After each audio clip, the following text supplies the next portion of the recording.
Unaware my husband didn't know I'd secretly built a $50 million empire. He emptied our joint account and left me for his ex. What I did next left them with nothing. He didn't just leave. He stood in the middle of a modest living room, car keys in hand, and told his wife she'd survive just fine as long as she learned to live small. Then he walked out the door to go be with the same ex he once swore he'd erase from his life.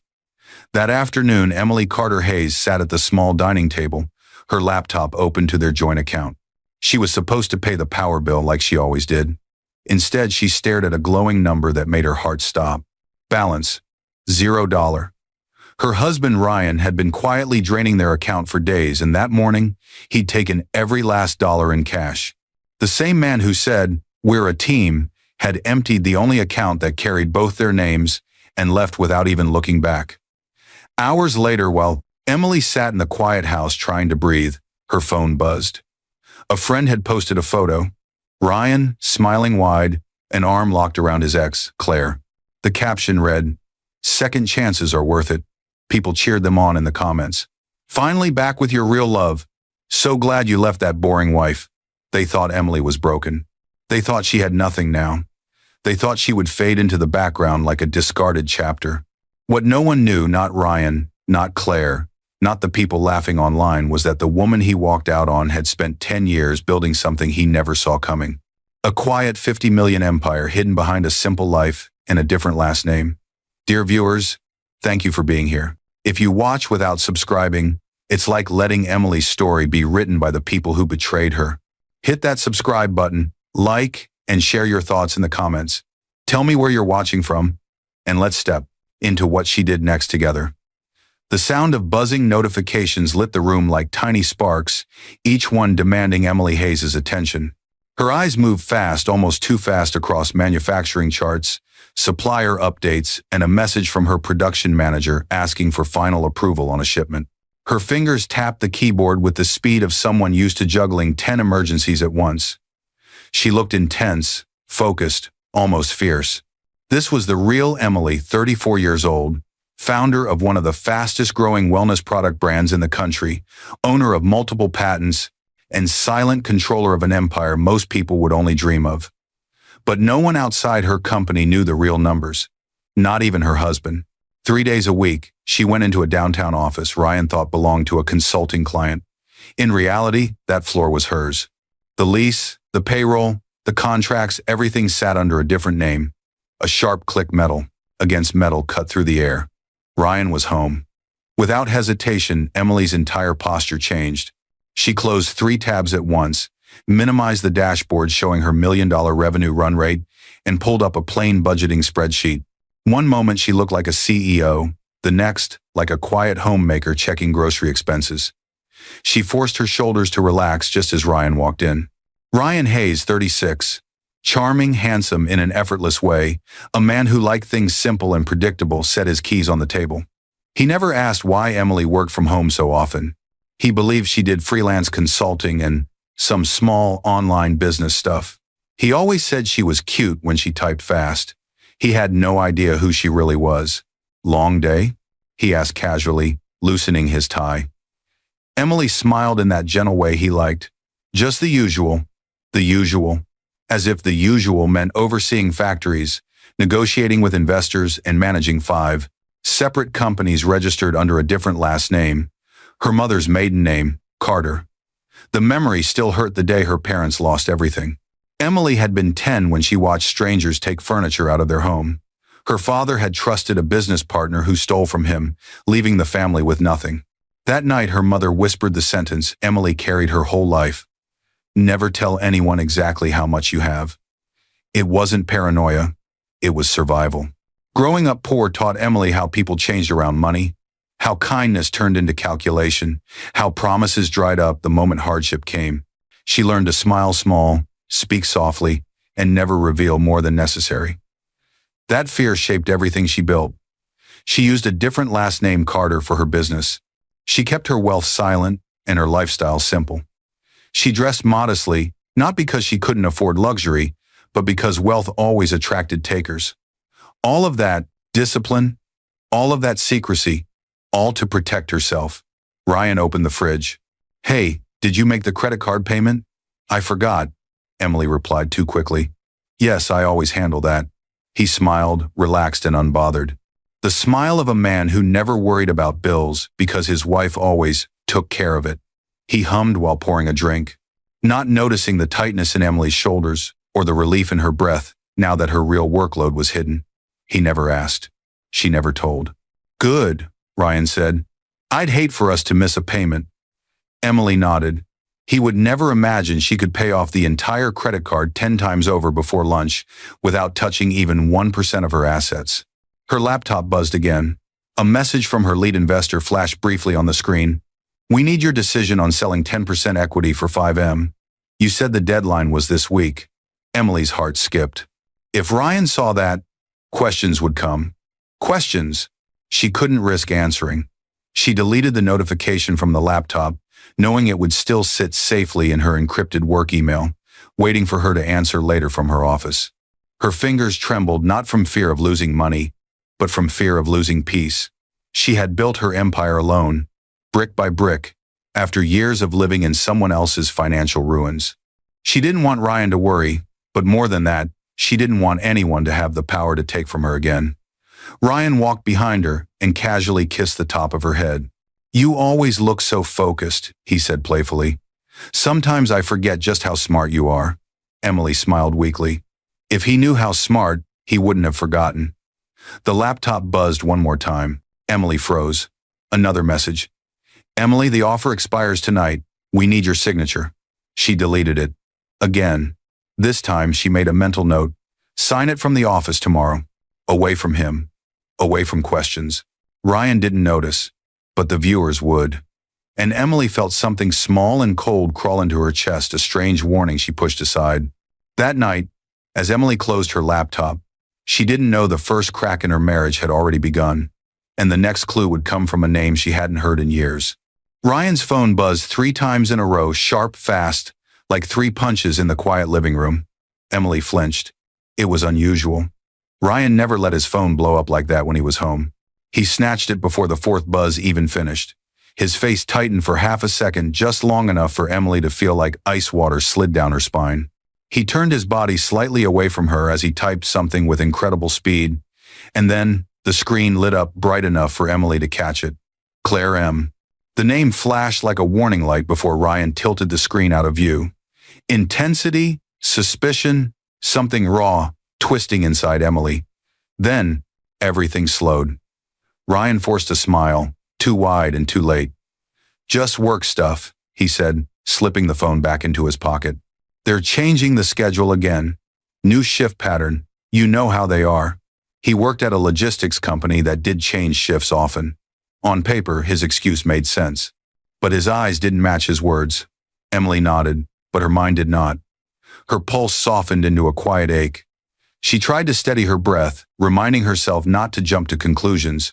But the name, Claire M., the ex he swore he deleted, blocked, erased from his life. He once said Claire was nothing but drama. The memory replayed itself like an unwanted movie. Flashback 7 years ago. It was during their first year together, when Emily still blushed every time Ryan kissed her forehead. They were sitting inside a small cafe when he told her the story. I broke up with Claire because she only cared about money, he had said, stirring his coffee. Slowly. I want someone real, Em. Someone genuine. He reached across the table and squeezed her hand. I'm done with gold diggers forever. Emily believed him. She loved the way he talked about loyalty. She loved the way he said her name soft, almost protective. That trust, it was the foundation she built her marriage on. Now, that foundation felt like it was shifting. The rest of the evening carried a strange tension. Ryan checked his phone more than he spoke. He laughed at messages she wasn't allowed to see. He showered the moment he stepped inside the house, not waiting even a second to greet her properly. Emily noticed every detail. Her heart noticed even more. When he finally came out of the bathroom, smelling like a completely different scent than he usually wore, Emily spoke quietly. You've been distant lately. Ryan kissed her cheek without looking directly at her. Just stress, Em. Work's been insane. My boss keeps moving deadlines, Emily nodded. She didn't want to accuse him. Not yet. But inside, her instincts were waking up. She remembered her mother's voice. When people hide something, their routine is the first thing to change. Ryan's routine wasn't changing. It was collapsing. 2 days later, something small but sharp confirmed her fear. Emily was folding laundry when a crumpled receipt slipped from Ryan's jacket pocket and floated to the floor. She reached down, smoothed it out, and felt her entire chest tighten. 2 glasses of wine, 1 entree, 1 dessert, a bill far too elegant for a work dinner, and the restaurant, a place Ryan always claimed to hate. Too expensive, too fancy, too unnecessary. Emily stared at the date. He told her he had been working late that night. A cold truth pressed against her ribs. Someone was lying. She breathed slowly, letting the shock settle. She didn't want to confront him yet, not until she understood more. Not until she knew whether she was dealing with simple secrecy or something far darker. Late in the evening, after Ryan fell asleep, Emily sat on the edge of the bed with her laptop. She typed slowly, each letter feeling heavier than the last. CLAIREM.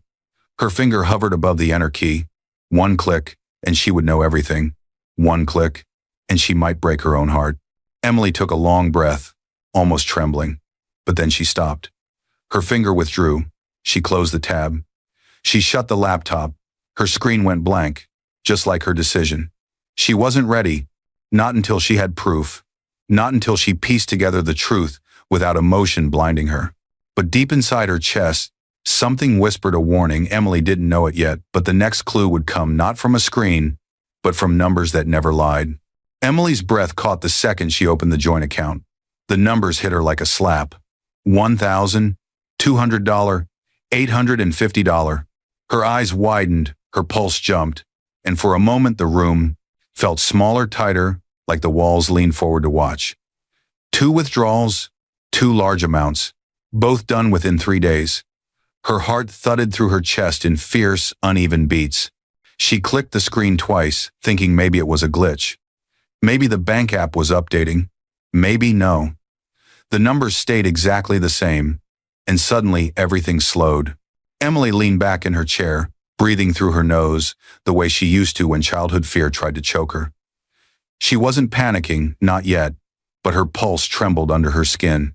"Calm down," she whispered to herself. These weren't life-changing amounts. She could replace them in seconds if she wanted. These numbers were nothing compared to the empire she kept hidden. But this wasn't about the money. It was the pattern. It was the shift. It was the fact that Ryan, the same man who kissed her goodnight last week and told her he was just tired, was suddenly withdrawing amounts big enough to raise eyebrows but small enough to avoid alarms. Her fingers hesitated above the mouse. Then memory unfolded inside her mind. Flashback, age 10. Her mother sat at the kitchen table, scribbling numbers across overdue bills, whispering the same sentence she whispered every time something didn't make sense. If the numbers feel wrong, trust your gut before you trust anyone else. Emily could almost hear her mother saying it now. Her gut was speaking loudly, and it wasn't wrong. She clicked the bank's call button. The ring felt too long, like time itself was stalling. Finally, a soft voice answered. "This is Mark from customer service. How can I help you today?" Emily swallowed, keeping her voice calm. "Hi, I'm calling about 2 recent withdrawals from my joint account." "All right, let me pull that up for you." Keyboard clicking. A short pause. "Yes, I see the 2 transactions. What seems to be the concern?" "They seem unusual. I didn't make them." She forced her voice not to shake. "Can you tell me how they were done?"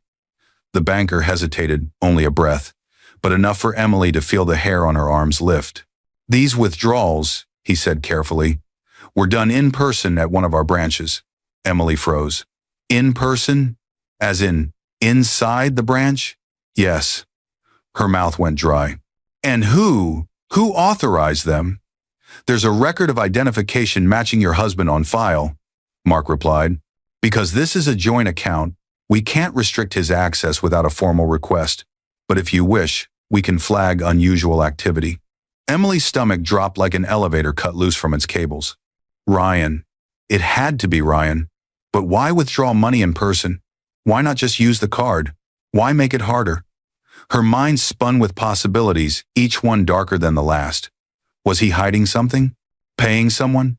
Preparing for something? Mark's voice came through again, soft and polite.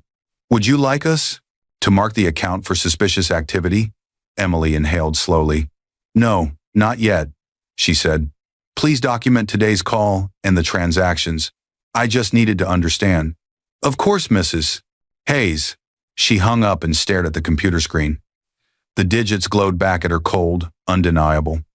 $1,200, $850. Her mother was right. If the numbers feel wrong, trust your gut. The room felt heavy with quiet. Emily clicked through her digital files, printing every bank statement for the last 6 months. The printer hummed steadily, sheet after sheet stacking onto the table. She arranged them carefully, making a paper trail without telling a soul. She needed facts before she confronted anything. Facts didn't lie. People did. That night, after dinner, after forced small talk, after watching Ryan scroll on his phone, with the same distant expression he'd been wearing all week, Emily stood beside him in the dim hallway. Her voice was calm, steady, controlled. Did you make any large withdrawals from our account recently? Ryan stiffened. Barely, but enough. Then he turned and smiled, too quick, too easy, too practiced. Of course not. Why? He laughed lightly, as if the idea itself was ridiculous. You know I just used the card. Emily forced her expression to remain blank. No reason, she lied. Ryan kissed her cheek like nothing was wrong. But something was wrong. Very wrong. Emily walked to her home office, locked the door, and looked at the printed statements spread across her desk. The truth was written all over them. The numbers didn't lie. The timing didn't lie. Her gut didn't lie. And neither did the shadows moving through her marriage. As she slid the papers into a folder, a strange thought whispered through her mind. If this was only the beginning, what would she find next when he didn't come home tomorrow night? Emily realized it much later, but the moment the clock hit 11:47 p.m. and Ryan still hadn't come home, that silence hit her like a punch. Her chest tightened, her breath grew sharp. The room seemed colder than usual. This was not normal. Ryan always sent a text. A quick, running late, or traffic is bad. Even on his busiest days he called, but tonight nothing. Emily stood in the living room, holding her phone in a trembling hand. The screen stayed blank. No message, no call, no explanation. She tried calling him. Once, twice, 3 times. Each time, it went straight to voicemail. Her heart pounded too loudly. The quiet around her felt threatening, as if the walls were hiding a truth she wasn't ready to face. Intensity hangs in the air. Then slowly, painfully, slowly, the intensity melted into reflection. The hours began stretching into something painful. Emily sat on the couch, knees pulled close, her eyes fixed on the front door as if she could force it to open just by staring hard enough. But the door stayed shut. She remembered sitting on a couch just like this as a teenager, waiting for her father to come home after losing the family business. He came home defeated, broken, the weight of betrayal crushing him. Emily watched her mother sit in the dark, whispering prayers that someone would walk through the door and say everything was okay. Now here she was grown, married, waiting in the same dark quiet, waiting for someone who should have cared enough to call. Minutes became hours. Midnight poured into 1 a.m., 1 a.m., dragged into 2 a.m. Her phone buzzed. Emily almost dropped it. Her breath caught. For a split second, she thought it was Ryan. But the message wasn't from him. Unknown number. You deserve better. Emily froze. Her heart stilled completely. Her mind raced. The message had no name, no explanation, no details. Just that one sentence, a whisper from someone who knew something. Her first instinct was fear. Her second was suspicion. Her third was confirmation. Someone knew something she didn't. Her hands shook as she held the phone, staring at the message. The number had a local area code, not spam, not foreign. Someone nearby. Was it a prank? A missed dial? Or was someone warning her? Slowly her breath evened out. She calmed herself the way she always did, by thinking, by analyzing, by trusting her mind more than her fear. She saved the number under a neutral label. Unknown. Warning. She didn't reply. Not yet, but she knew this wasn't random. Someone sent that for a reason. She looked back at the door. It felt heavier now, like it blocked not only the outside world but the truth creeping toward her. The clock read 4:18 a.m. The sky outside was still dark, the world still quiet. Then, as morning crept in and the first thin line of sunrise broke across the horizon, the doorknob turned. Emily's breath hitched. Ryan walked in. His clothes were wrinkled. There was a faint smell clinging to him. Something floral, something light, something that did not belong in their home. A perfume she never wore. His hair looked slightly messy, like someone had run fingers through it. Emily's voice came out small, almost fragile. "Where were you?" Ryan barely turned his head. He tossed his keys into the bowl and sighed loudly, annoyed. "Stop being dramatic, Emily." That was all. No apology, no explanation, no guilt, just dismissal. Emily stood there in silence as he walked past her and headed toward the bedroom like nothing was wrong. Like he hadn't been gone all night. Like her worry meant nothing. Like her feelings were an inconvenience. Her heart cracked in a quiet place inside her. Not broken. Not yet, but cracked just enough for fear to slip in. The perfume smell lingered behind him. It wasn't hers. She knew it immediately. And something inside her whispered, he wasn't alone last night. Emily stayed frozen for a moment, gripping her phone so tightly her knuckles turned white. She replayed the message again. You deserve better. Someone out there knew what was happening. Someone was watching. Someone was warning her. But who? As she stood there, her phone buzzed again this time, a silent preview at the top of her screen. Bank alert. Unusual activity detected on your joint account. Emily didn't open it. Not yet. Exhaustion washed over her, and she told herself she would look later, when her hands stopped shaking. The answer was coming, and it would hurt. As Emily locked the front door after Ryan finally fell asleep, that bank notification sat waiting on her screen, the first sign of a disappearance she didn't know was about to unfold. Emily's lungs stopped working the second she saw the number. $0. The joint account balance glared at her from the screen, bright and cruel, as if the bank was mocking her. For a moment, she couldn't hear anything but the pounding in her ears. Her chest tightened so hard it felt like her ribs were pressing inward. Her hand flew to her mouth. The entire account, gone, drained, empty. She had only opened the banking app to pay the power bill, just like she always did. One quick transfer, then back to work. Instead, the words balance, $0, stared back at her like a verdict. The shock hit her like a physical blow. Then everything slowed, painfully. Emily's fingers hovered over the trackpad, trembling. She refreshed the page, hoping, begging that there was some error. The wheel spun for a second. She held her breath. She prayed for the numbers to come back, but the page reloaded with the same cold truth. Balance. $0. The world around her blurred. She whispered the only words her mind could form. He took everything that had my name attached to his. Not her empire, not her investments under Carter, but the one account that tied them together, the one thing she left open because she trusted him. Her mind flung backward into memory. Flashback 5 years ago. Ryan gently holding her hands at the kitchen sink, smiling. Let's keep things simple, he'd said. Your savings stay yours. My savings stay mine. But one joint account for the bills, it keeps us close, Em. He kissed her forehead. We should trust each other, right? Emily remembered that moment vividly. Her heart had been warm, full, so sure. She had said yes because she believed love meant unity. She believed sharing even a little piece of her life was a symbol of devotion. Now that symbol was ashes. She stared at the screen, the weight of betrayal pressing on her chest until her bones felt hollow. A tremor ran through her hands. Her throat tightened. Her breath came out uneven, small, and sharp. How could he do this? Why would he do this? She thought of the earlier withdrawals, the $1,200, the $850. At the time, she had told herself she needed more proof before she acted. Now the pattern was complete. Was this about Claire? Was this about running away? About starting over? Her thoughts spun in frantic circles, each one slicing deeper. Slowly, she reached for her phone and dialed the bank. She gripped the device so tightly her knuckles turned white. After 2 rings, a polite voice answered. Thank you for calling. This is Natalie. How can I help you? Emily tried to keep her voice steady. I need to verify a withdrawal from my joint account. What is the amount, ma'am? $22,600, Emily said, swallowing hard. It was removed today, and there were earlier withdrawals this week. I need details on all of them. Another pause.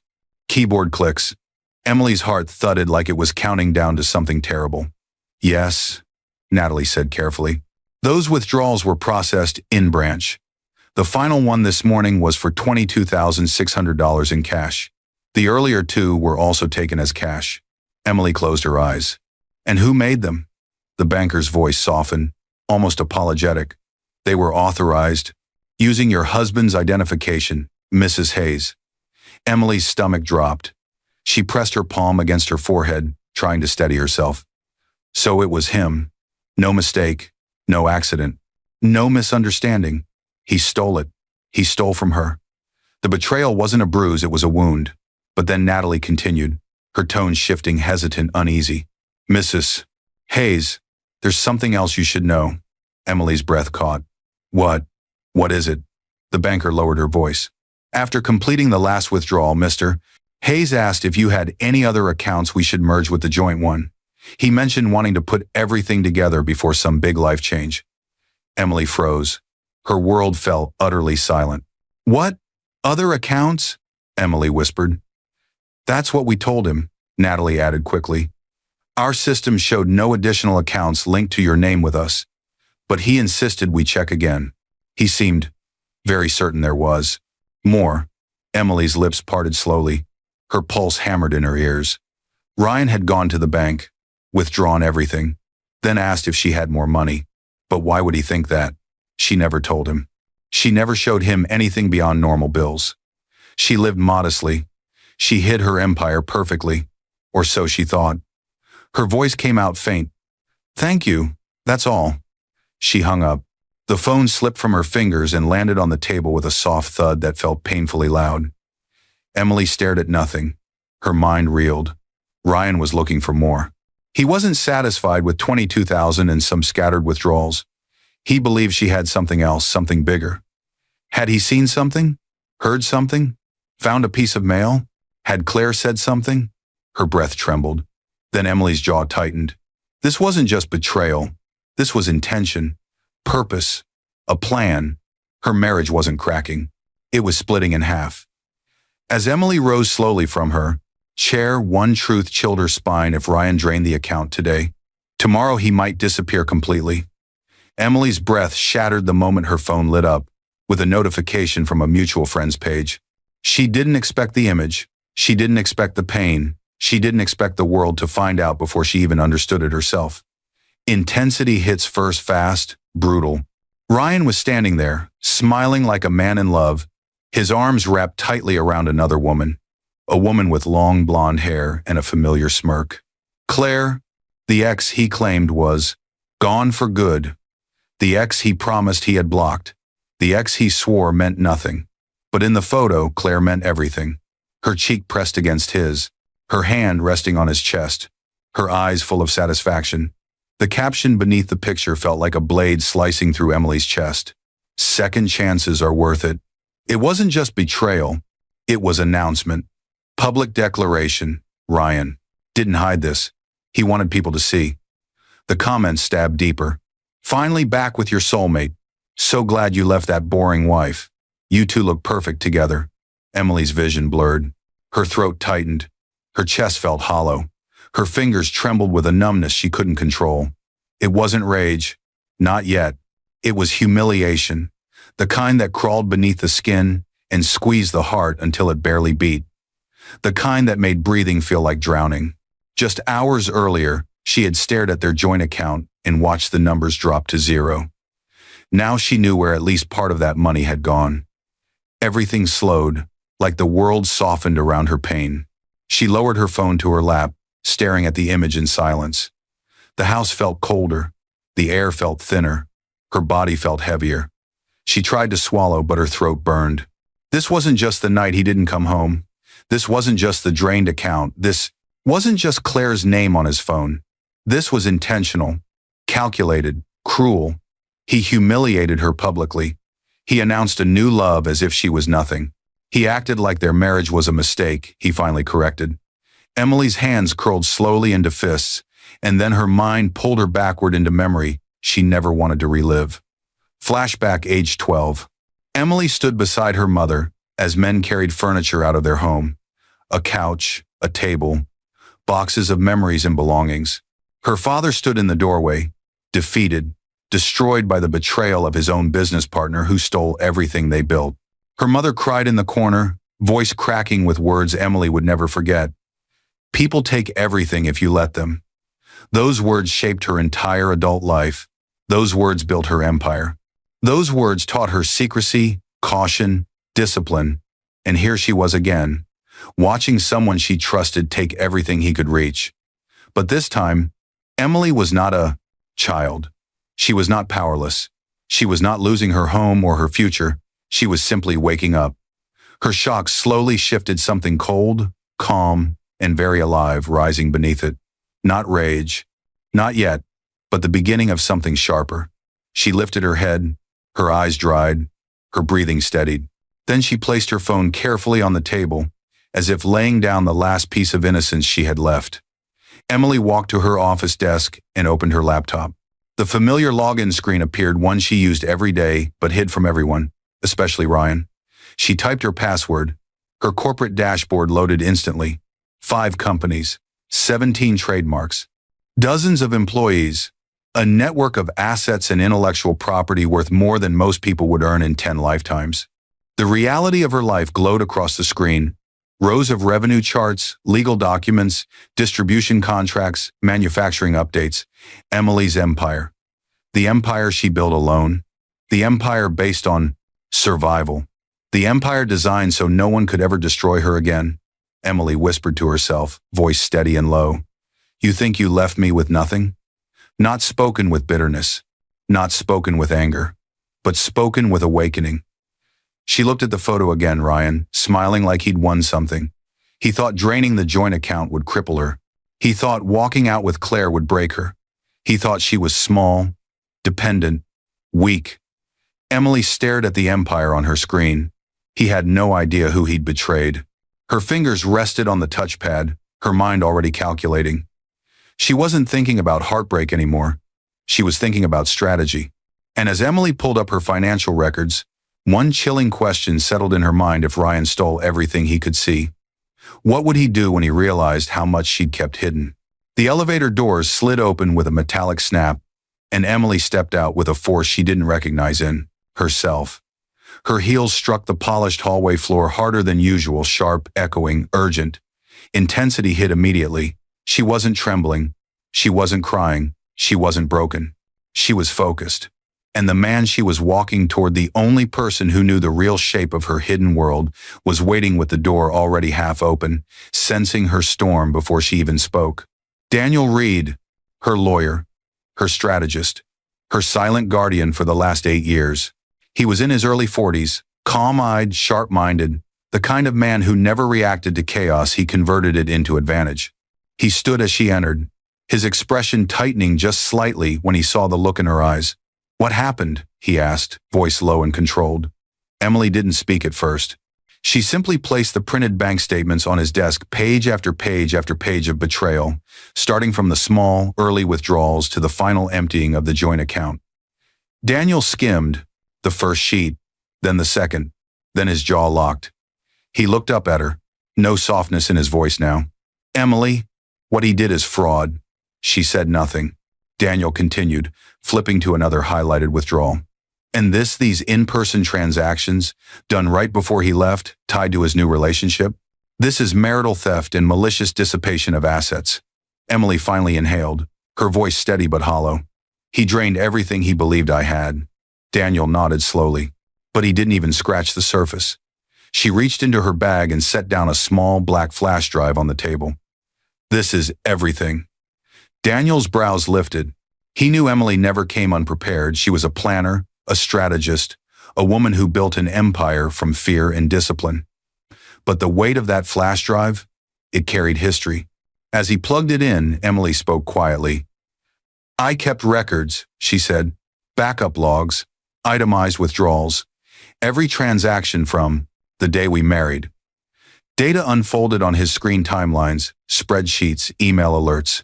Emily continued, her voice measured.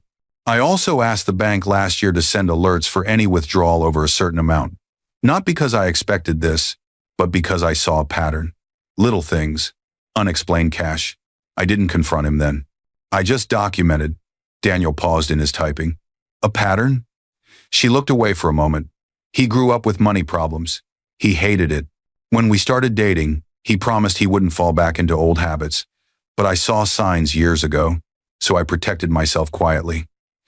Daniel leaned back in his chair, seeing the bigger picture now. So every transfer he made is traceable, he said. Every lie he thought was invisible is documented. Emily nodded. That's why I'm here. I don't want emotional comfort. I want truth. I want order. And I want the law on my side. Daniel's expression shifted, calculation settling into place. He closed the flash drive window and folded his hands beneath his chin. Emily, he said slowly, this isn't just a simple divorce anymore. What he did, combined with his intent, this is premeditated financial exploitation. He tapped a printed statement with his finger. And asking the bank whether you had other accounts after draining the joint one? That shows malicious intent. Emily's jaw tightened. He wanted to empty me. Daniel let silence settle, heavy but purposeful. Then he smirked just slightly. A lawyer's smirk. The kind that appears only when the case is already leaning in his favor before it even begins. Tell me, he said softly, do you want financial recovery or total destruction? Emily didn't blink. Her voice carried a cold clarity she had never used before. I want the truth to bury them. Daniel slowly reached into his drawer and slid out a thick file, dark blue cover, silver clip, heavy with legal weight. He placed it in front of her with deliberate care. On the front, in bold letters, petition for dissolution cause. Fraud and malicious intent. Emily stared at the file. Not with sadness, not with heartbreak, but with recognition. This wasn't the end of her marriage. It was the beginning of exposing the man who thought she was small. Emily, Daniel said quietly, once we file this, everything changes. He'll try to fight. He'll try to twist the story. He might even think he can negotiate. Emily lifted her eyes. He won't negotiate with me, she said. Not after what he's done. Daniel studied her for a long moment, then nodded.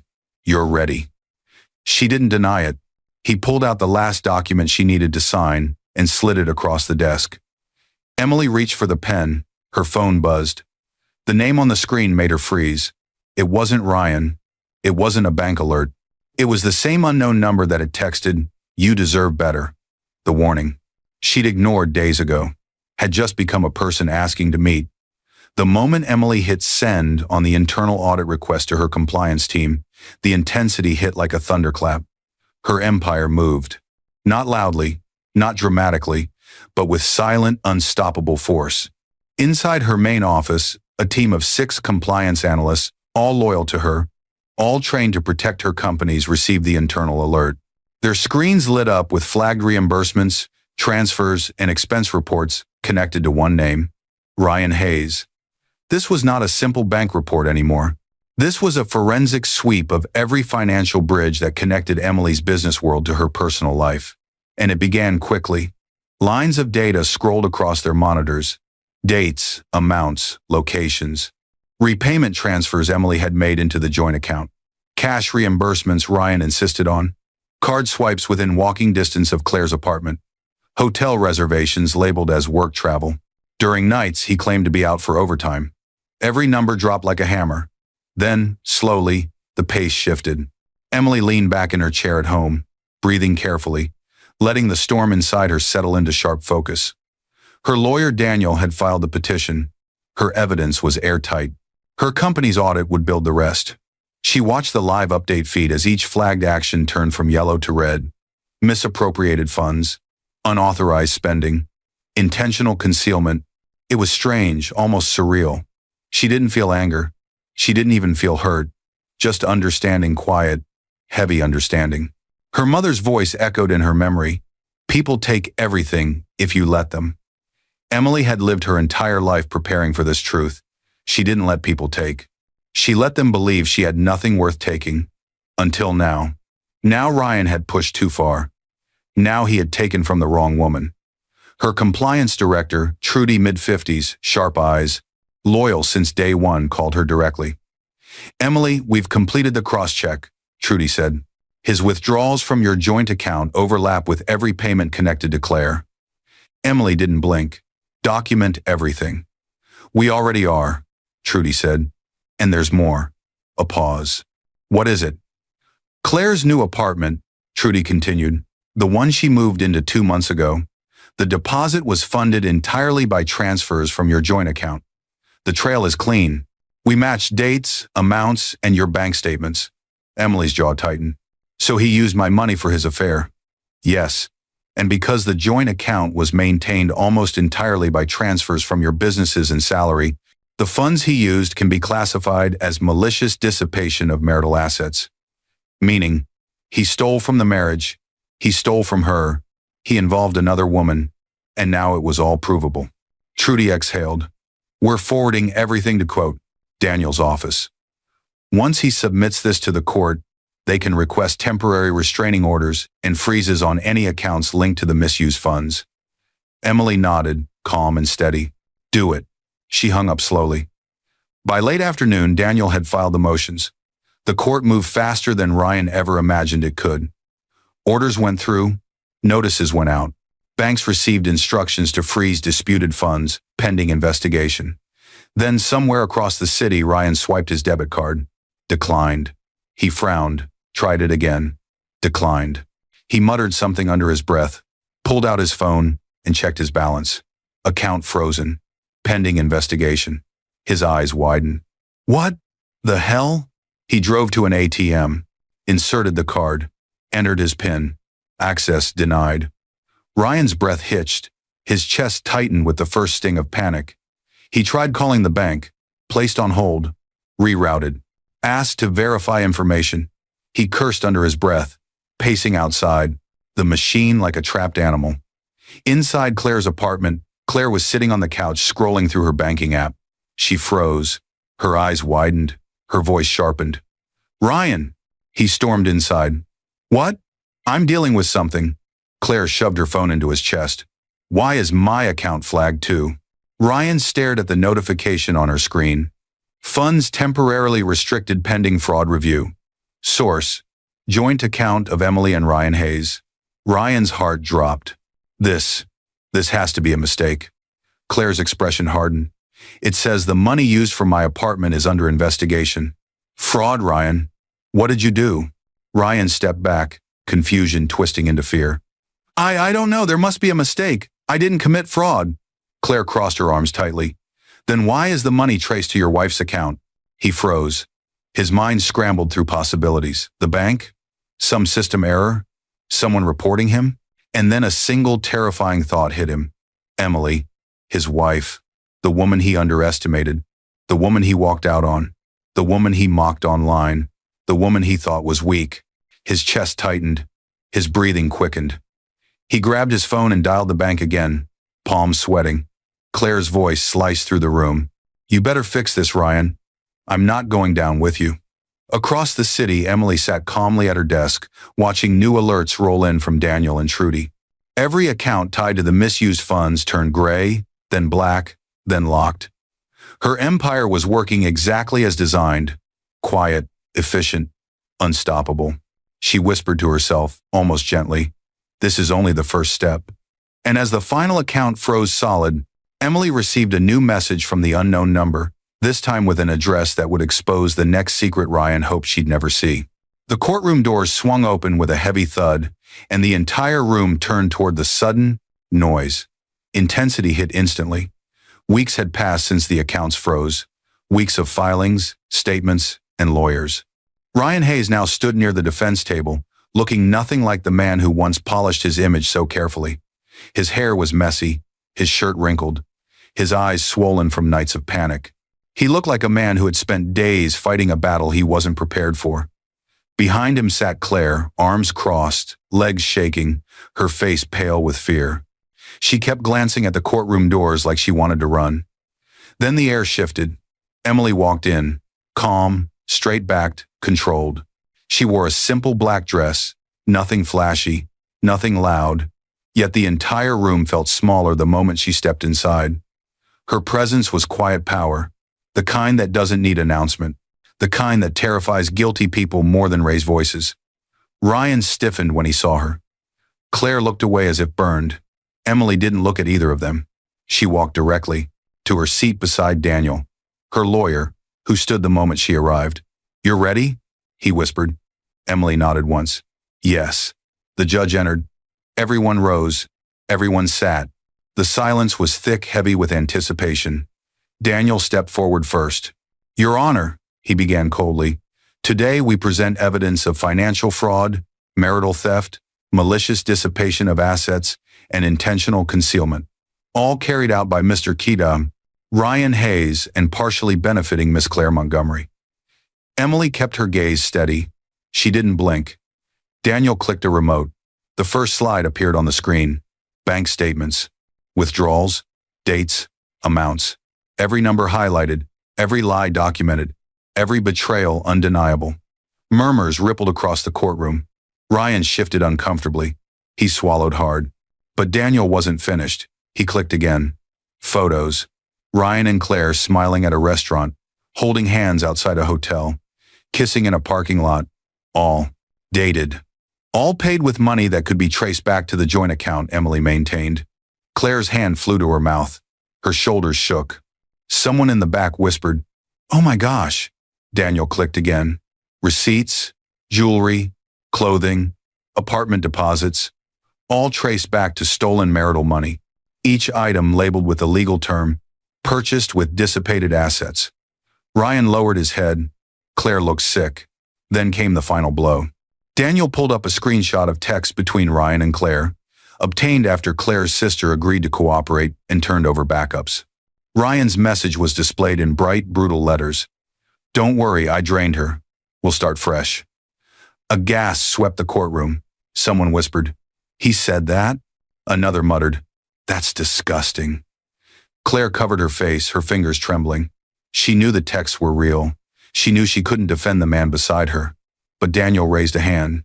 "One final piece of evidence, Your Honor." Emily reached into her bag and placed a USB on Daniel's open palm. Her movements were slow, precise, not emotional, not angry, just sure. Daniel inserted it into his laptop and played the audio. A woman's voice echoed through the silent courtroom. "You deserve better. I saw him with Claire again. You need to be careful. He's planning something." Emily recognized it instantly. The anonymous message from weeks ago. Daniel turned to the judge. "This is Claire's sister, Your Honor." After the account freezes, she came forward. She provided texts, call logs, and this voicemail, warning Mrs. Hayes before the final withdrawal. She believed Ryan was using both women. Gasps again. Eyes widened. Claire's face turned bright red, humiliation and betrayal hitting her all at once. Ryan shot her a look of shock. "You, your sister?" Claire shook her head angrily. "I didn't know, Ryan. She warned me too. You lied to both of us." The MSN courtroom descended into whispers, waves of judgment, pity, and outrage. Finally, the judge raised a hand. Silence fell. He looked directly at Ryan, his voice deep and controlled. "Mr. Hayes, is there anything you want to say before I issue my ruling?" Ryan opened his mouth, then closed it. His eyes darted from Emily to the floor. He spoke in a weak whisper. I didn't know she had money." The judge stared at him for a long, cold moment. Then he delivered a line that sliced through the room. "And that," he said, "is the tragedy of your life." Claire exhaled shakily. Ryan's shoulders collapsed. Emily remained perfectly still. The judge lifted his gavel. The entire room leaned forward, ready, waiting, bracing. Emily's breath held in her chest. The gavel fell. Crack. On the video version of this story, the audio cut there, leaving only the echo of the gavel and the silence that followed. The ruling itself would come next. As the courtroom fell still, Emily's phone buzzed. Someone had just sent her the location Ryan planned to run to after the ruling, and the name attached would change everything. The courtroom air was still charged when the judge lifted the papers containing the ruling. The intensity was immediate, sharp enough to make Ryan straighten as if trying to catch one last breath of hope. Emily sat calm, silent, unreadable. The judge cleared his throat. After reviewing the evidence, financial documents, communication records, and witness testimony, the court rules in favor of Mrs. Emily Hayes. Ryan's shoulders collapsed. The judge continued, each line striking like a hammer. Mrs. Hayes will receive full financial restitution. Mr. Hayes is responsible for repaying all stolen funds, plus damages. Any assets purchased with misappropriated money are to be returned immediately. And due to evidence of intentional deceit, Mr. Hayes will face additional investigation for criminal financial misconduct. Gasps spread through the room. Claire gripped the sides of her chair, face draining of color. The judge turned a page. And regarding Miss Selm, Claire Montgomery, based on recorded messages and her involvement with assets knowingly paid for or benefiting from stolen funds, she will also be investigated as a potential accessory. Claire shot to her feet. What? I didn't, Ryan. Tell them. Tell them I didn't know. Ryan didn't say a word. He just stared down at his trembling hands. Claire's eyes filled with horror as the bailiff stepped forward to escort her for questioning. She ripped her arm away and stormed out of the courtroom, leaving Ryan alone. Completely alone. Only then did Emily rise. Her lawyer Daniel whispered, "It's done." But Emily wasn't smiling. She wasn't celebrating. She felt something deeper. Clarity, strength, release. As she walked toward the exit, Ryan scrambled up behind her. "Emily, wait. Please." His voice cracked. "We can fix this. I can explain." She paused in the hallway, but she didn't turn yet. She just listened to his desperate breaths, the same breaths he had never wasted on her pain. Slowly, she faced him. Ryan looked ruined, hair messy, eyes wet, shirt wrinkled, hands shaking. The image of a man who had gambled everything and lost. "Emily, I messed up. I didn't know you had anything." He swallowed. "I just thought you were normal." Her eyes hardened. "That's your problem, Ryan. You never tried to understand me. You never cared to learn who I was when I wasn't cooking your dinners or folding your laundry." He flinched. She stepped closer, her voice calm but sharp enough to break him. "You didn't just steal money. You stole trust. You stole dignity. You tried to drain a woman you never took time to know. A breath. And you lost a woman worth $50 million because you were chasing someone who didn't even know the truth about you." Ryan's mouth parted, but no words came. Emily stepped back, making the boundary visible. "I didn't win today because I'm rich," she added quietly. "I won because I documented everything while you thought I wasn't paying attention." Then she turned, walked out into the bright sunlight. No rain, no storm, just a clear, open sky that felt like freedom stretching in front of her. Outside, reporters tried shouting questions, but she didn't stop. She didn't need noise. She didn't need attention. She only needed peace, and she had earned it. Later that afternoon, Emily stood inside her office, the real one, not the modest desk at home. Floor-to-ceiling windows washed the room with natural light. Her staff handed her a stack of documents for the $5 million equity deal. Her investor had reminded her of the week everything fell apart. She read them carefully, breathed in, and signed her name with a steady hand. Emily Carter Hayes, CEO and founder. Then she quietly crossed out the Hayes. The pen stroke was slow, deliberate, final. Now the signature read, Emily Carter, CEO and founder. Letting go of the last piece of Ryan was not painful, it was cleansing. She placed the signed deal into a folder and locked it into her safe. Her life was no longer tied to a man who saw her as small. Her life belonged to the woman who built everything with discipline, purpose, and strength. Emily stepped back, looked around her office, and finally allowed herself a small smile. Narration whispered softly through her thoughts. And this was only chapter 1 of Reclaiming My Life. She turned off the lights, closed the door behind her, and walked into a future she built with her own hands. Somewhere on a server, the full video of her story, titled exactly as she wanted it, sat ready for thousands of women to watch. Not as a tale of heartbreak, but as a warning, a blueprint, and a quiet promise that you can lose a man and still win your life. And as Emily logged out for the night, one new message slid into her inbox from a woman whose husband had just emptied their account, reminding her that her story was no longer just hers. It had become a lifeline. I hope you enjoyed watching it as much as I enjoyed creating it. Like, share, and comment on the lessons you've learned. Let me know where you're watching from in the comments below. See you in my next video.